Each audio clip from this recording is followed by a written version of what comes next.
तर मित्रांनो, लपंडाव या मालिकेच्या 4 जानेवारीच्या एपिसोडमध्ये खूप छान ट्विस्ट बघायला मिळतोय. आणि ट्विस्ट असा असणार आहे की सरकार चाळीतून घरी येते आणि त्याच वेळेला कुल्फीच्या हातात असलेले ग्रीटिंग कार्ड ती घेऊन पळत असते. दोघींची धडक होते आणि कुल्फीने कानासाठी बनवलेलं ग्रीटिंग कार्ड खाली पडतं. सरकार ते ग्रीटिंग कार्ड उचलतं आणि ती वाचते. सरकार म्हणते, हॅपी बर्थडे कान्हा जिजू. कधी आहे तुझ्या कान्हा जिजूचा बर्थडे? कुल्फी म्हणते, उद्या. सरकार आपल्या रूममध्ये जाते, आपली मोठी बंदूक घेते आणि मनात म्हणते, कान्हा, अरे या वर्षीचा तुझा वाढदिवस तुला कायम लक्षात राहील असाच मी करणार आहे.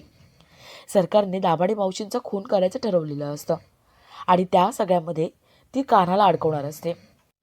तर इथे सखी आवरावर करत असते आणि तिला कपाटावरती एक बॅग दिसते. सखी स्टूलवर उभं राहून ते बॅग उचलणार तेवढ्यात तिथे कान्हा येतो. कान्हा सखीला खाली खेचतो आणि तो स्वतः टेबलवरती उभा राहतो. सखी विचारते, कान्हा, अरे असं काय झालंय? तू असं का वागतोयस? मी फक्त ती वस्तू ठेवत होते. कान्हा ओरडतो. कान्हा म्हणतो, तिथेच थांबायचं, वर अजिबात यायचं नाही. सखीला डाऊट वाटतो. कान्हा आपल्यापासून काहीतरी लपवतं असं तिला वाटत असतं. आता कान्हा कसा आहे ते हळूहळू सखीला समजायला लागले. पण कान्हाची खरी ओळख सखीपर्यंत कशी येईल ते बघण्यासारखं असेल. तर या सगळ्याची सुरुवात कशी होते ते थोडक्यात पाहू. तर मालिकेत आपल्याला असं बघायला मिळतंय की सखीला स्वप्न पडतं की चाळीत भूकंप आला आणि ती तेजस्विनीकडे सरकारकडे मदत मागायला गेली. सखी दचकून उठते. सखी म्हणते, नाही, मी सह्या करणार नाही. कान्हाचीही झोप मोड होते. कान्हा म्हणतो, अहो छोट्या सरकार, काय झालं काय? तुम्ही हे असं का बोल करताय? सखी तिला काय स्वप्न पडले ते कान्हाला सांगते. सखी म्हणते, कान्हा, मला खूप भयानक स्वप्न पडलं. चाळीत भूकंप आला, सगळ्यांना खूप लागलं होतं आणि मी सरकारकडे गेले होते. त्यांनी मला सह्या करायला सांगितलं. मी सह्या करणार नाही. सखीला वाटत असतं की हे सगळं खरं घडलंय. कान्हा म्हणतो, सखी मॅडम, अहो असं काही झालेलं नाही आहे. तुम्ही स्वप्न पाहिलं होतं. हे बघा, आपली चाळ खूप चांगली आहे. आणि हे बघा, तुमच्या चाळीला कसं काय होऊ शकतं ना? तुमच्या बाबांनी ही चाळ बांधली होती. भक्कम चाळ आहे. प्रेम आणि जिव्हाळा आहे याच्यामध्ये. ती कशी काय कोण पाडू शकतं? सखी म्हणते, पण पडली तर काय करायचं? कान्हा बोर्डवरती लिहितो आणि सांगतो की सखी मॅडम, अहो तुम्ही इंग्लिशच्या टीचर आहात या चाळीतल्या आणि इकडे माहिती आहे ना काय आहे? प्रेम आहे. ही चाळ कोणीही पाडू शकणार नाही. ही अशीच कायम इथे राहणार. कान्हा इंग्लिशमध्ये बोर्डवरती काहीतरी लिहितो आणि सखीला सांगण्याचा प्रयत्न करतो की चाळ कधीच पडणार नाही. सखीला खूप छान वाटतं, पण कान्हाने थोड्या मिस्टेक केलेल्या असतात. सखी त्या रिपेअर करते आणि कान्हाचा हात हातात घेऊन त्याला शिकवते की इंग्लिश कसं लिहायचं आणि कसं बोलायचं. कान्हा सखीकडे प्रेमाने बघत राहतो. तर इथे सरकारच्या घरी सगळे नाश्त्यासाठी बसलेले असतात. परशुराम विचारतो, गौतम, अरे डोक्याला काय लागले? गौतम म्हणतो, मी पडलो. गौतमला काल घडलेलं सगळं आठवत असतं. तो कोणाला काही बोलू शकत नाही, सांगू शकत नाही, म्हणून त्याला खूप वाईट वाटतं. तेवढ्यात तिथे सरकार येते. सगळे उभे राहतात आणि कधी नव्हे तर गौतमसुद्धा उभा राहतो आणि सरकारला रिस्पेक्ट देतो. सगळ्यांना आश्चर्य वाटतं की गौतम एवढ्या दिवस सरकारच्या विरोधात होता आणि आता सरकारला मान देतोय. नक्कीच काहीतरी गडबड आहे. सरकार खुश होते आणि सगळ्यांना बसायला सांगते. सगळे तिथे नाश्ता करायला बसतात. सरकार पेपर वाचते आणि त्यात फ्रंट पेजवरती बातमी आलेली असते. नाव मोठं आणि लक्षण छोटं. कामं त्यांनी अजून पगारात दिलेले नाहीये. एम्प्लॉईजचे पगार थकवलेत. सरकार ती बातमी वाचते आणि खूप भडकते. ती पेपर खाली फेकते. परशुराम विचारतो, काय झाले सरकार? सरकार परशुला ओरडायला लागते. सरकार म्हणते, परशु, तू आहे ना कुठच्याच कामाचा नाही आहे. युजलेस आहे तू. खाण्याचं काम तेवढं बरोबर करतोस. आणि तो कान्हा, त्यालासुद्धा काहीच जमत नाही आहे. तो पण युजलेस आहे. एक छोटंसं फालतू काम दिलं होतं. सखीला चाळीतून हलवायचं आणि पुन्हा घरी घेऊन यायचं.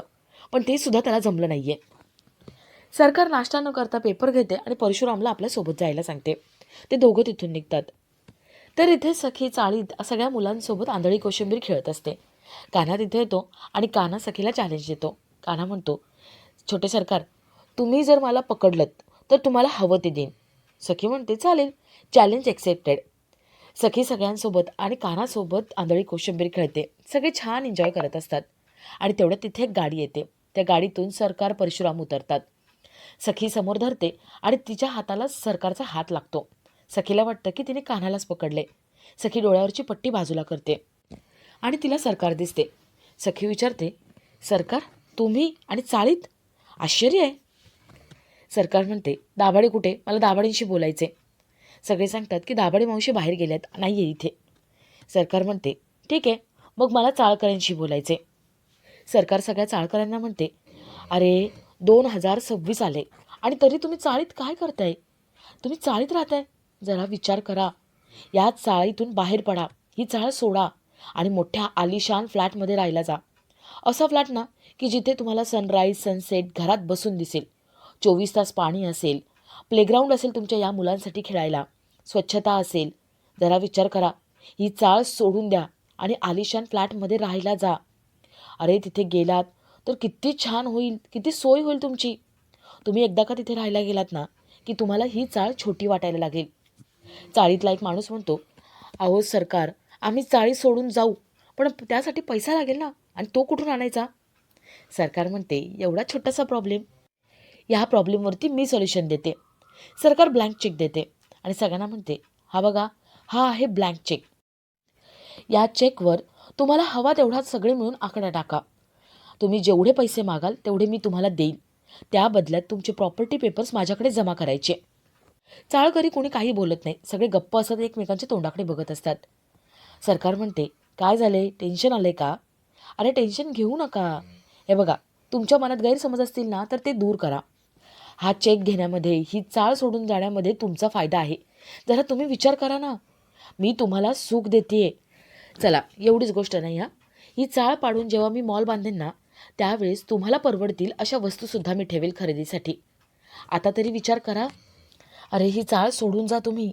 ही चाळ सोडून गेलात ना, मोठ्या आलिशान फ्लॅटमध्ये राहिलात ना, तर तुमचं आयुष्य सुखकर होईल. चाळीतले कोणीच काहीच बोलत नाही. सखी टाळ्या वाजवते. सखी म्हणते, मानला हा तुम्हाला सरकार?